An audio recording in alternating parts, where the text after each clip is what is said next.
நம்ம ரீசென்ட் டேஸா அதிகமா சாப்பிடுற ஃபாஸ்ட் ஃபுட்டான ஃப்ரைட் ரைஸ்ன்றது கிட்டத்தட்ட 1500 வருஷத்துக்கு முன்னாடி கண்டுபிடிக்கப்பட்ட ஒரு டிஷ்ன்னு சொன்னா உங்களால நம்ப முடியுமா?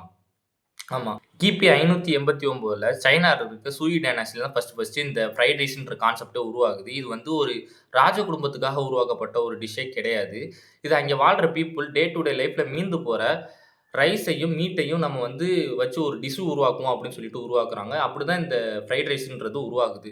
லேட்டர் பீரியடா யாங்சு ப்ராவின்சஸ்ல முட்டைய வச்சு ஃப்ரைட் ரைஸ் உருவாக்க ஸ்டார்ட் பண்றாங்க. 19த் செஞ்சுரியில தான் சைனீஸ்லாம் மைக்ரேட் ஆகி வேற வேற கண்ட்ரீஸ்க்கு போறாங்க. அப்படிதான் இந்த ஃப்ரைட் ரைஸ் கான்செப்ட்டும் ஃபாரின் கண்ட்ரீஸ் எல்லாத்துக்குமே மூவ் ஆகுது. இவங்க ஒவ்வொரு ஊர்லயும் ஒவ்வொரு விதமா ஃப்ரைட் ரைஸ மேக் பண்ண ஸ்டார்ட் பண்றாங்க. இந்தோனேஷியா, மலேசியா போன்ற நாட்ல இருக்க தேசிய உணவான நாசி கோரிங் வந்து ஃப்ரைட் ரைஸ் பிரின்சிபல்ல தான் உருவானது அப்படின்ற மாரி சொல்றாங்க. ஜப்பானீஸும் ஃப்ரைட் ரைஸ வந்து குறுதானியங்கள வச்சு மேக் பண்றாங்க. அதுக்கு பேர் யாக்கிமிஷி அப்படின்ற மாரியும் சொல்றாங்க. அமெரிக்கன் சாஸ்கள பயன்படுத்தி ஃப்ரைட் ரைஸையும் மேக் பண்ண ஸ்டார்ட் பண்றாங்க. நம்ம சாப்பிடுற ஃப்ரைட் ரைஸும் அந்த மாரி டைப்பான ஃப்ரைட் ரைஸ் தான்.